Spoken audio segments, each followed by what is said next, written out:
Hello there everyone, welcome to the channel if you're new, welcome back if you are not. I am EDJ, and we are going to finish the Belisarius series by by Epic History TV.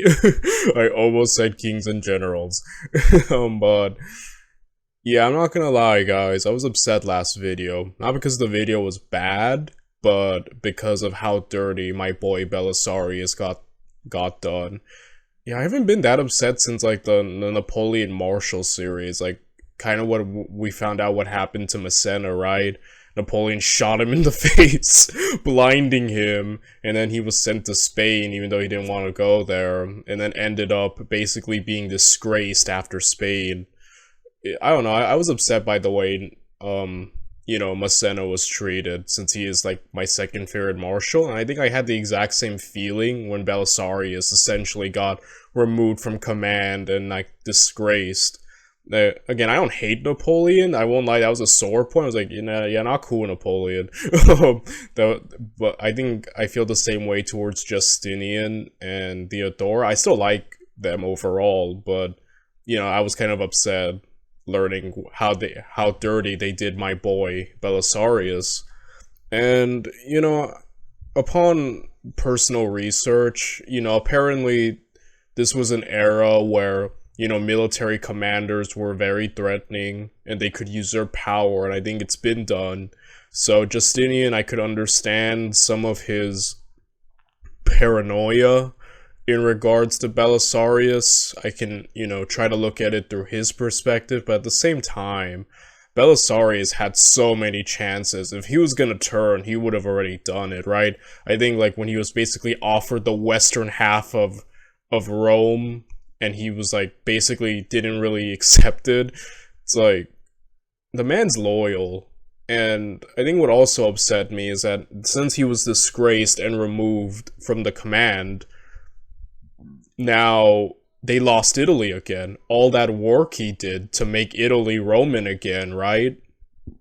All the strife, and they only have like a few cities now. They lost Italy, and now Justinian basically crawled back to him. And it's like, hey, hey, come back and fight for me. And like Belisarius is such a dutiful, humble, just loyal guy. He's like, all right, I'm back. Let's do this. Like, anyone else would be like upset, right? Like, what the heck? Like, I don't know.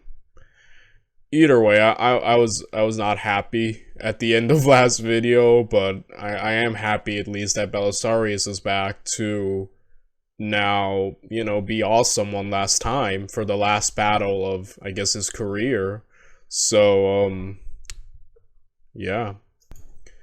So yeah, let's get to it. If you want to watch the original video without me talking or pausing to talk or seeing me in my little square formation here in the corner, the link is down in the description down below. With that said, and without any further ado, let us get to it. Let us watch Belisarius, the last battle. 544 AD.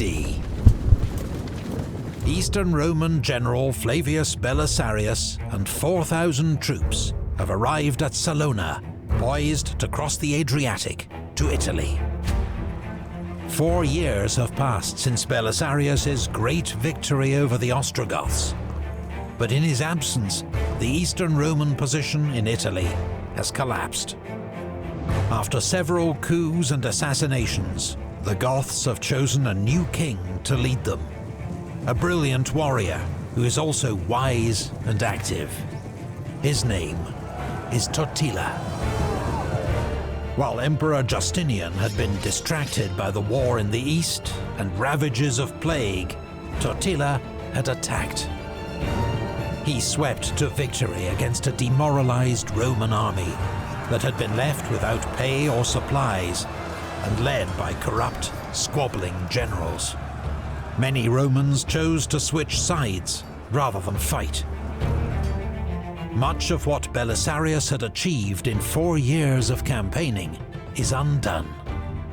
Only Rome and a few other cities and ports are still in Roman hands. Belisarius, veteran of great Roman victories against Persians, Vandals, and Ostrogoths, will face his toughest campaign yet. A struggle once more for Italy, against the odds, and against a formidable enemy.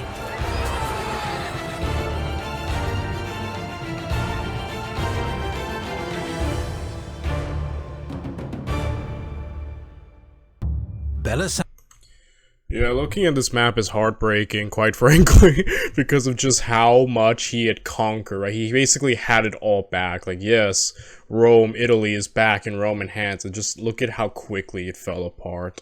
You know, I apparently had learned that after Justinian's reign, like, you know, Byzantium, Eastern Rome, was kind of, like, not doing well financially, and yeah, obviously, the plague did so much to screw over this dude's reign and, like, manpower, but at the same time, it seems like he did overexert himself a bit. Like, yes, this was awesome, he took back so much of the West, but as we've seen, the armies aren't that big, and even just the eastern portion has to worry about, like, raids from, you know, the Sassanids.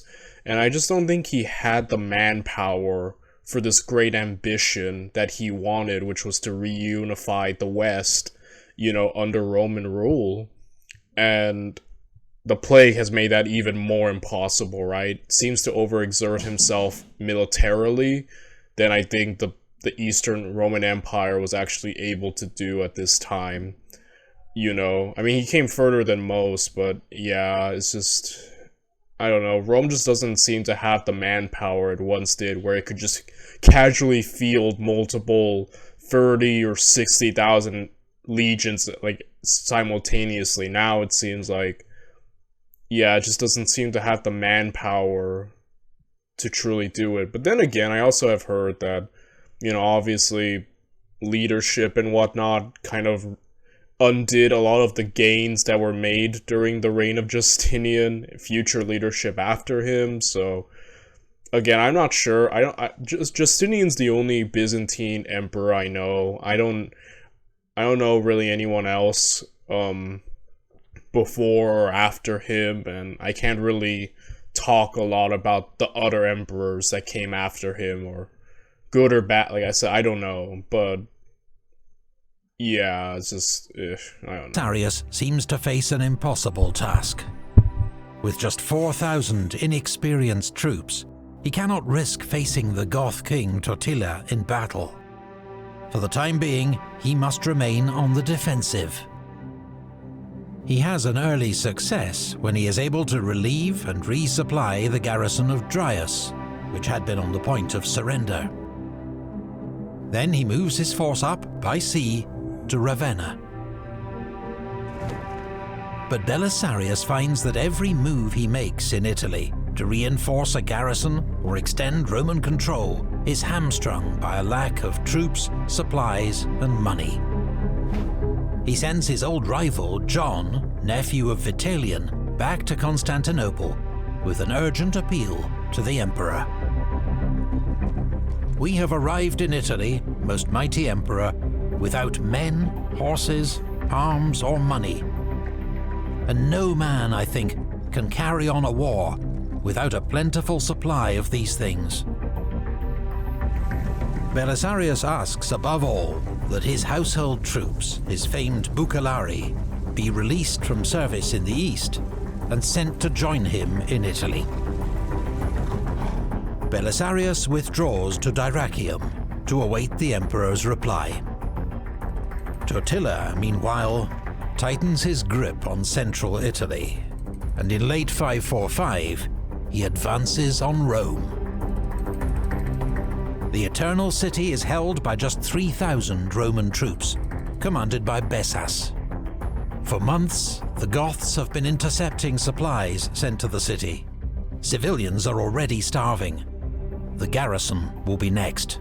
The city cannot hold out for long. A few months later, John rejoins Belisarius at Dyrrachium with some reinforcements. But not for the first time, the two generals disagree about their next move. John wants to cross to southern Italy and march overland to Rome. A journey that could take 40 days.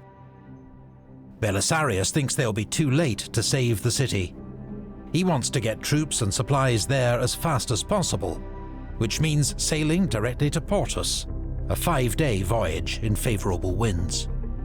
John can land in southern Italy, clear the region of Goths, and meet Belisarius near Rome.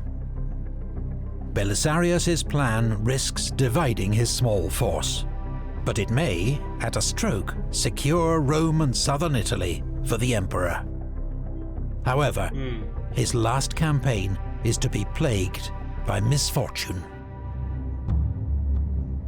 When Belisarius arrived in Italy, things went wrong with him daily, for he had clearly incurred the enmity of heaven. Belisarius sails for Portus, accompanied by his troops and his wife Antonina. But they are hit by a storm and have to put in at Dryas. They are spotted by Goths besieging the port, who send word to Totila. By the time Belisarius... Yeah, okay. Oh, that sucks.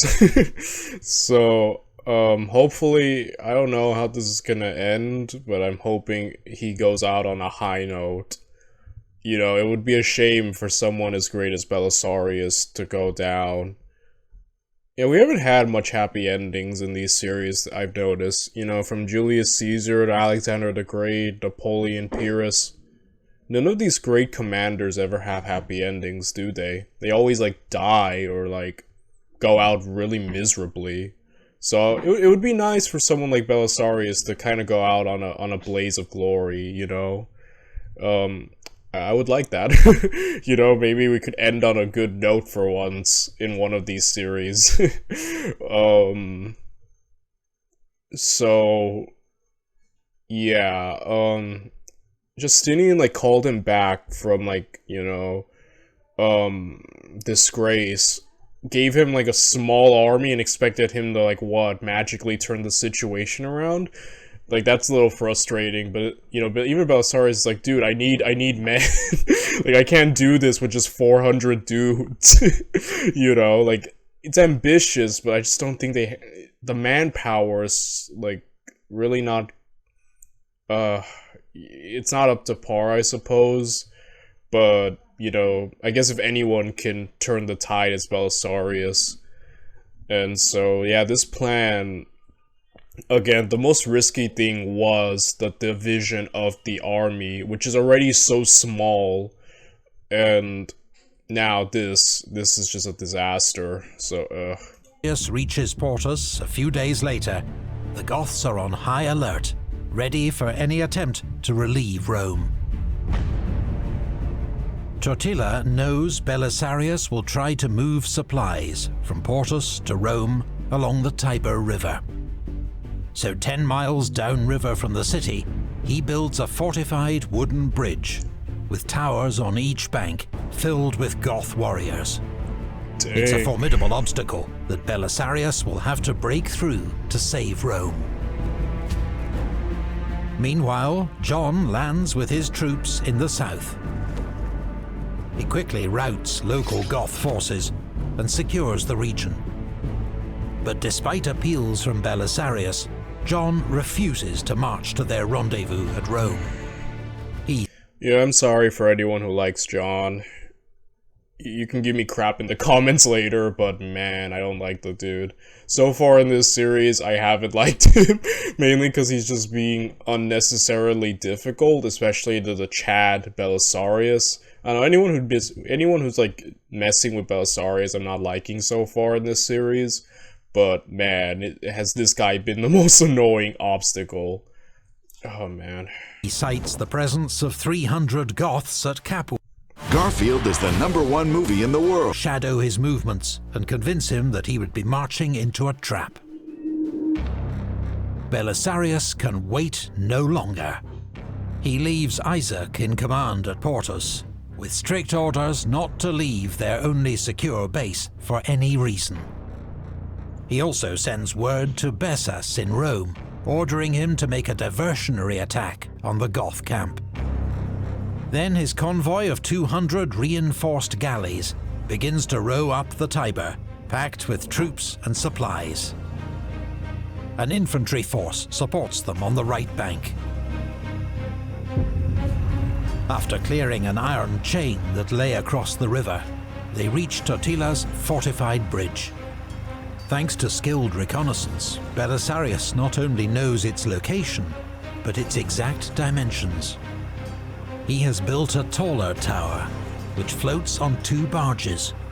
The Romans push it up to a Goth tower and drop a burning boat packed with pitch and tar on top of it.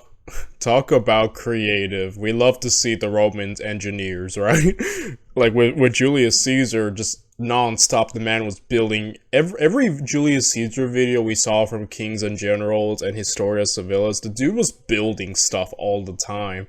Belisarius truly is a student of Caesar, because he just built this. What was his solution? We're gonna build a bigger one, and we're gonna bring it to you, and we're gonna destroy you. Oh my gosh, love to see it, man. The tower, with scores of Goth warriors still inside, is incinerated. That's insane.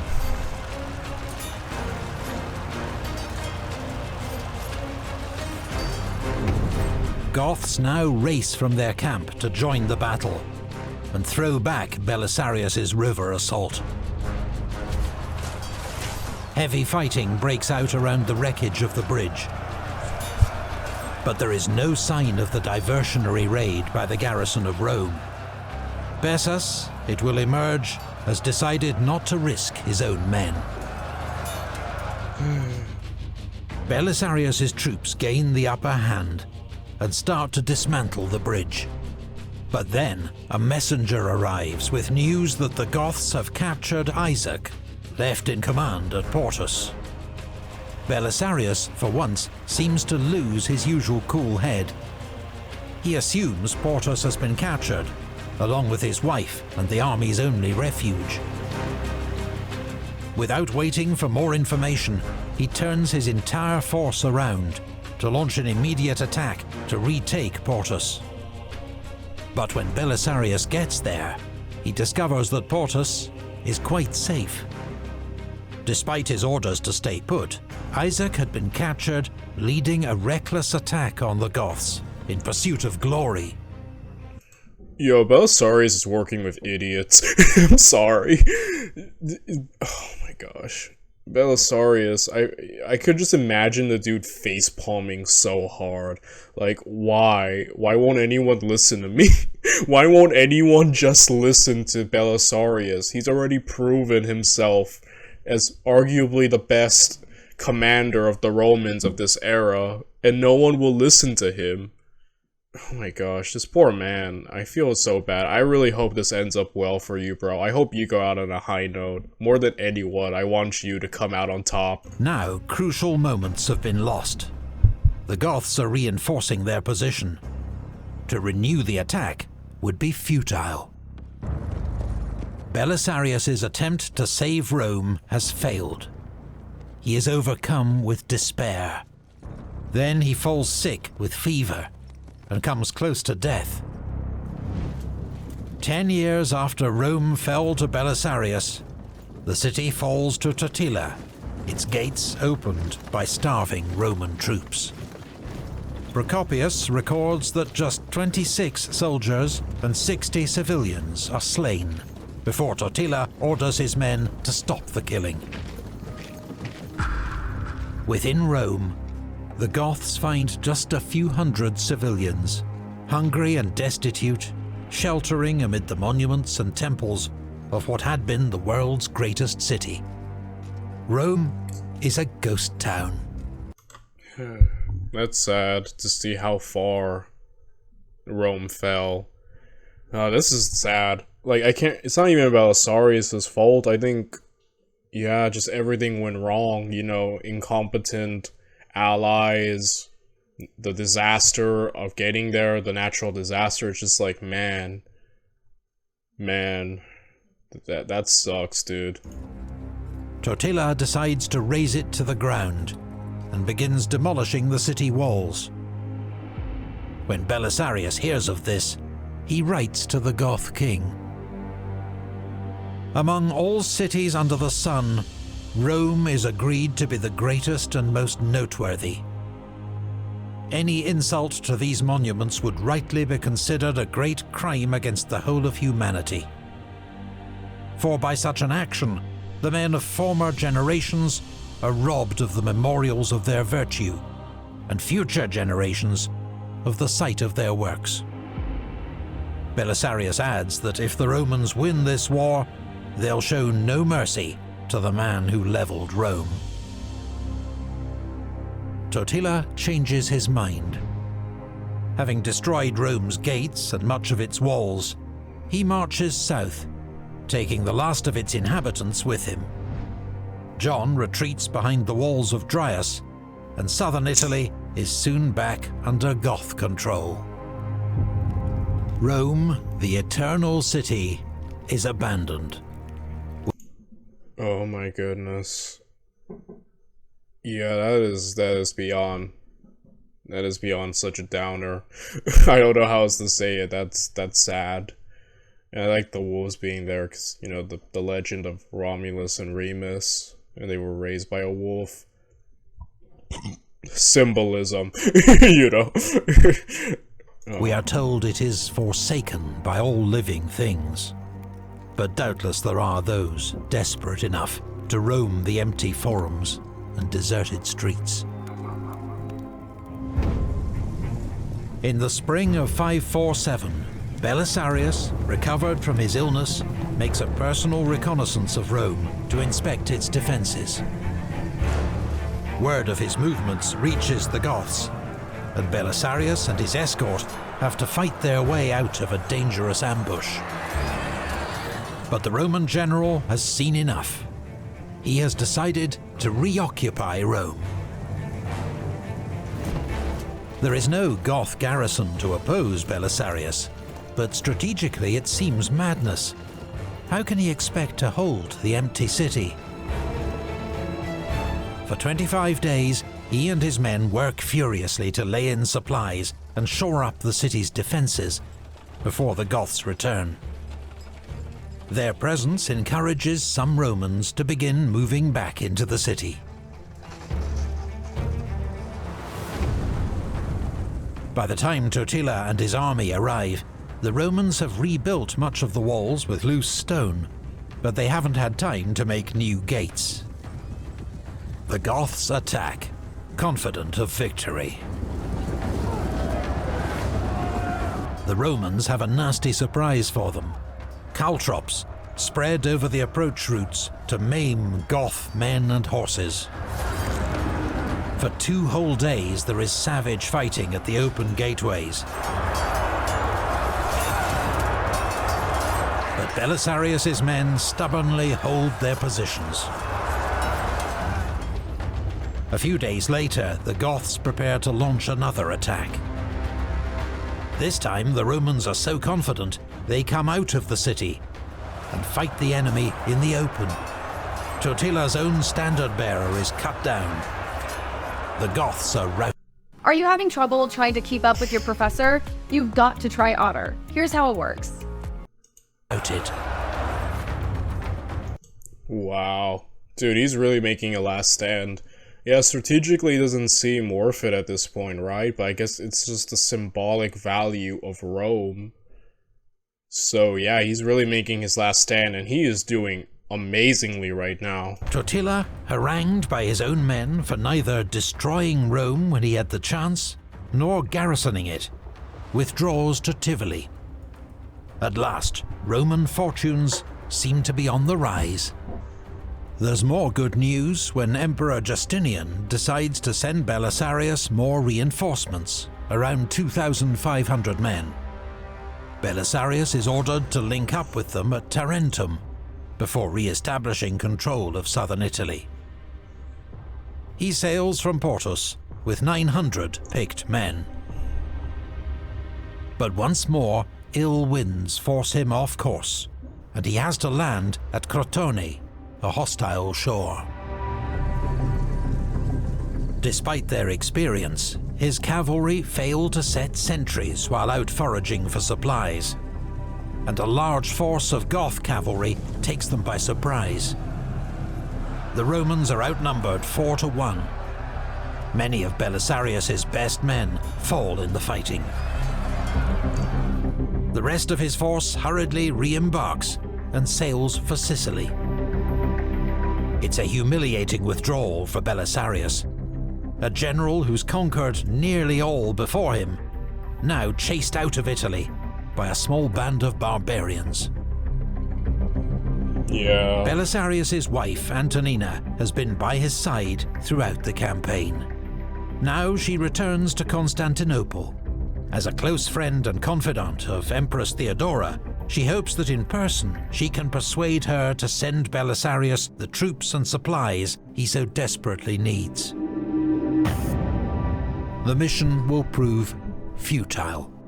When Antonina arrives in the capital, she learns that Empress Theodora has fallen sick and died. Oh, dang. Wow. At this point in the war, You know, I have to give it to Antonita. Like, she's been there the entire time, basically. Like, talk about, like, a great wife, right? Like, her and Belisarius are a power couple, dude. Like, man. Wow. the barbarians became unquestionably masters of the whole West. Though the Romans had been at first decisively victorious in the Gothic War, as I have previously recounted, the result for them was that they had not only spent money and lives in huge amounts, and to no advantage, but they had also lost Italy. Belisarius' second Italian campaign ends in frustration and failure. In January 549, he is recalled to Constantinople, allegedly at the request of his wife Antonina. Soon after he leaves, the Goths finally take Perugia. The next year, they take Rome. Goth fleets begin to raid Sicily and Dalmatia. But Justinian continues to ignore Totila's offers of a generous peace, because he has, at last, assembled an army big enough to take the war to the Goths. He awards command not to Belisarius, but to his old rival, Oh my gosh. Narses the Eunuch, Chamberlain of the Palace. That's sad. Belisarius's big exploits, the man who came further than anyone and helped reunify so much of the West that it's just everything went out against him, and that is beyond sad. Like that's brought down the mood of the whole entire area. But Narcissus. So I don't know much about him or his exploits. I'm not gonna say anything negative, but I don't know. I think Belisarius probably should have been in charge, man. Like, give him a big army. Let him have the army. But, oh well, we'll see what else he does. Narses leads the army into Italy in 552. He decides to act fast and force a decisive battle against Totila at the first opportunity. He gets his wish at Busta Gallorum. Totila risks everything on a massed cavalry charge against the Roman centre. He is met with a storm of arrows. It is a debacle. Totila himself is among scores of Goth lords who perish. Goth military power in Italy is broken. Within 2 years, Narses will win more brilliant victories against the Goths and Franks, and bring the war in Italy to a victorious end. Belisarius' feelings at news of Narses' triumphs can only be guessed at. Yeah, I guess good for Narses. Like, you know, good job on his part, right? For going on to do great. No negatives there, but I am sad because I would have preferred if Belisarius had been the one. I mean, he did it the first time. I'm sad that he didn't get the honor of doing that. But again, I have to give credit where it is due. Narcisse, good job. Even if I am sad that I wish it had been Belisarius. This poor man can't get a break. I like legitimately feel bad for him. This poor man. Joy and gratitude for a Roman victory, but bitterness perhaps that he'd had to fight the war for so long with so little support. After 25 years commanding Roman troops, Belisarius's military career seems at an end. He lives as a rich and famous patrician in Constantinople and serves as trusted advisor to Justinian. Little more is heard of the great general for several years. Until 559. Oh. And now, after a great lapse of time, as he once more put on his breastplate and helmet and donned the familiar uniform of his younger days, the memory of past exploits came flooding into the old man's mind and filled him with youthful ardor. Kutriggers, Turkic warrior nomads, perhaps descended from the Huns of Attila, have menaced the Eastern Roman Empire for decades. Justinian uses a combination of bribes, fortifications, and shrewd diplomacy to keep them at bay. The system does not always work. In 559, their chief, Zabagan, leads the Kutriggers south across the frozen Danube. They split into 3 groups. Zabagan himself leads 7,000 men towards Constantinople. They bypass the outer fortifications, the long walls, which are crumbling and undefended. There are hardly any troops in Constantinople, and as the Kutriggers draw near, panic spreads. Justinian knows there is one man in the city he can rely on. He summons Belisarius and orders him to take charge of the city's defense. The great general, now almost 60, gathers 300 veterans and a crowd of citizen volunteers and marches out to face the enemy. Wow. He sets an Is this gonna be his final last hurrah? ambush for the advance party of 2,000 Kutriggers. When they've entered the trap, his veterans attack from both flanks, hurling javelins. Then Belisarius leads forward his main force in a head-on charge. His men scream and roar to terrify the enemy. Horses drag branches to stir up dust and hide their numbers. The Kutriggers are hemmed in, attacked from all sides, unsure of the enemy's strength.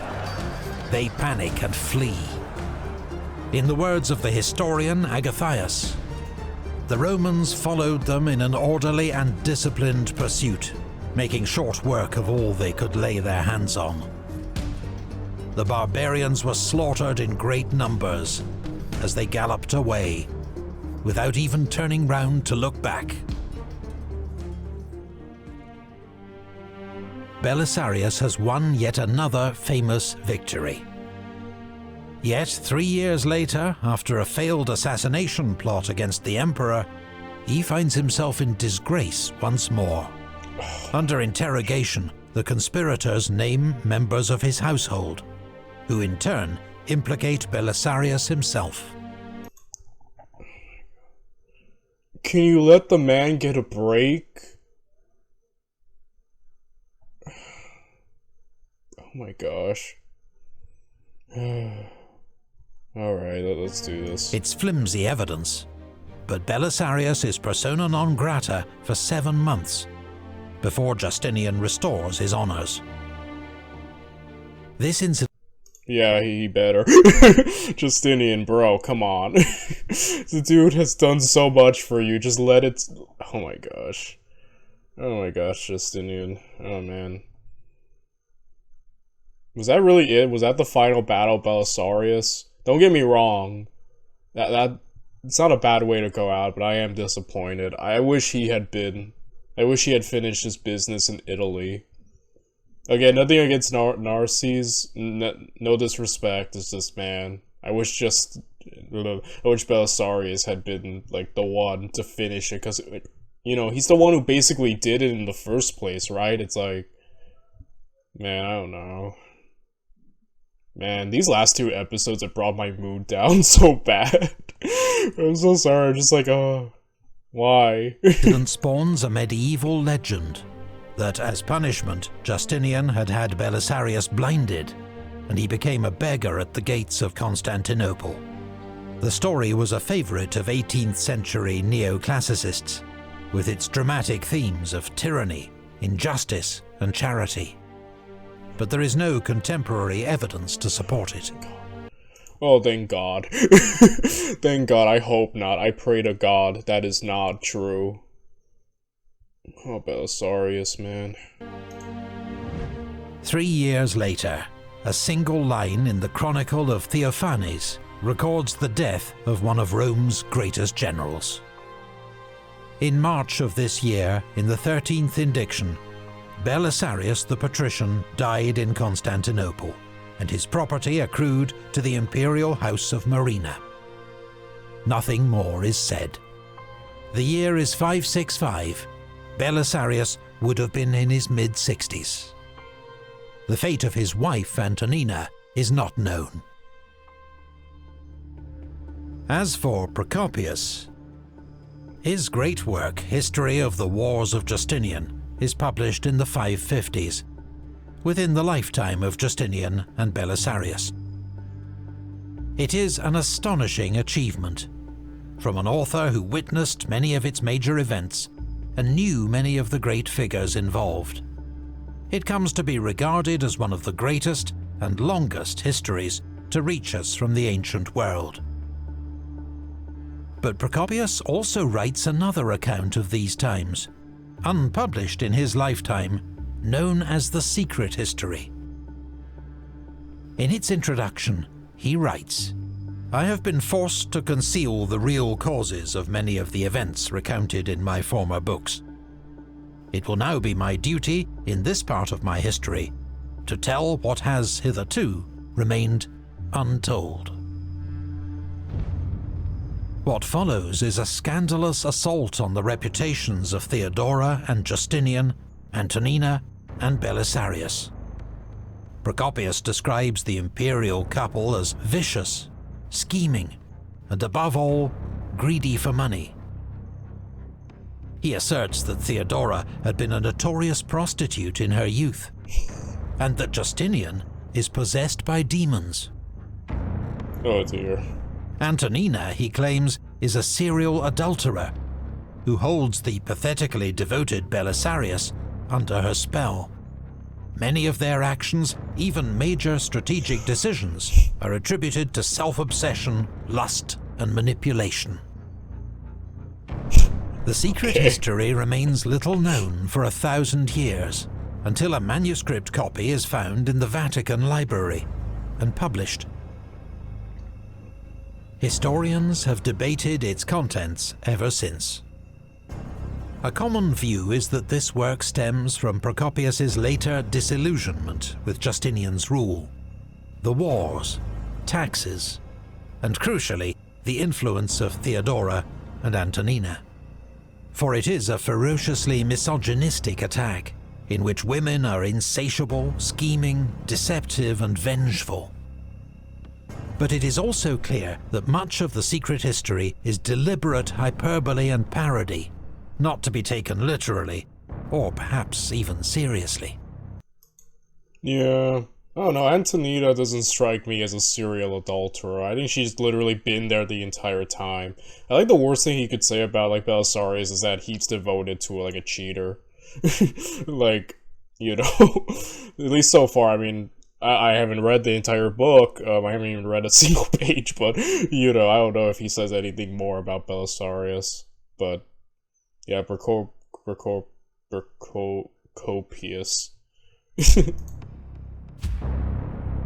Emperor Justinian died 8 months after Belisarius, in 565. In such an age, to reign 38 years and die in bed aged 83 was itself an astonishing achievement. His funeral, an event of stunning magnificence, saw him laid to rest in a golden tomb within the Church of the Holy Apostles in Constantinople. He left a Roman Empire that stretched from the Caucasus to the coast of Spain, from the Alps to the Atlas Mountains. Again, a great achievement, but so much of it we owe to Belisarius. I'm sorry guys, I'm still sad right now. Like, I don't know. I'm sad, because I guess he did have one last hurrah defending Constantinople from the invaders, and I'm at least happy he had one battle, but then he got immediately disgraced and then just kind of died. I don't know if I feel like that's a happy ending. It feels more bitter. I would say this ending feels bittersweet. Like, it didn't end as tragically as Napoleon or Caesar or Alexander, but it didn't go out on the high note that I was expecting. I guess he had one epic battle, but again, immediately got screwed over by politics, so I don't know.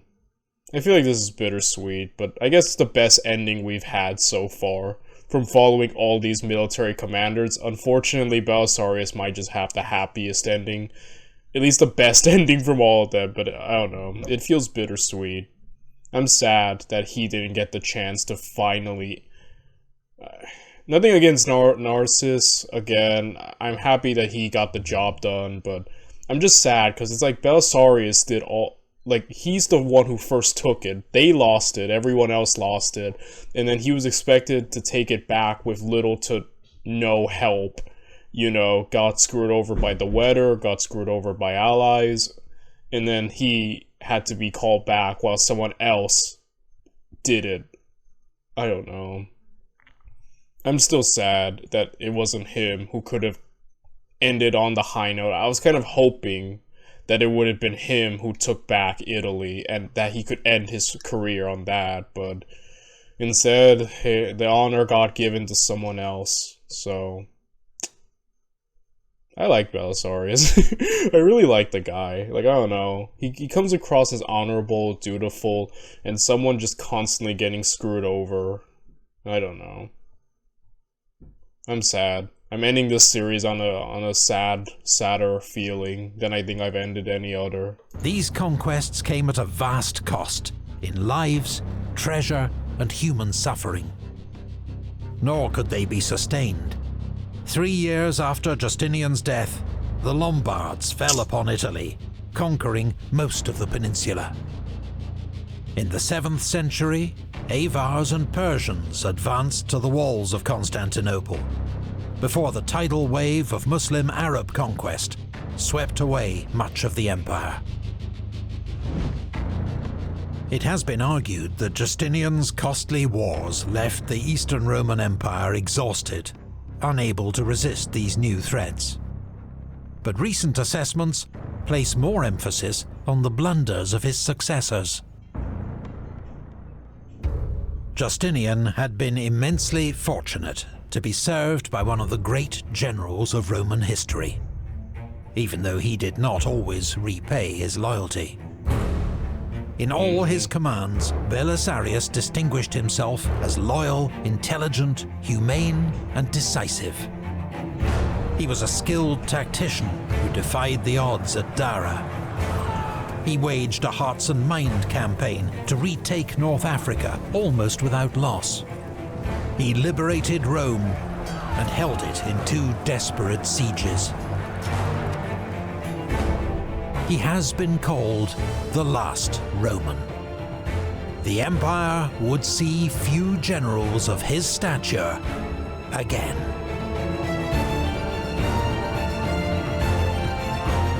Big thanks to Legendarian for providing. And yeah, apologize if you hear background noise and music, but yeah, overall another great series. Great job, Epic History TV. But yeah, I won't lie. I've been left a little sad of how Belisarius was done dirty by like literally everyone. But again, I think I've kind of said everything I needed to say. I'm gonna go watch something happy now, you know, to get my mood up, and just, I think I'll end saying, RIP Belisarius, you know, rest in peace, and great job in everything, bro. And yeah, I'll see you all in the next one. Bye, everyone.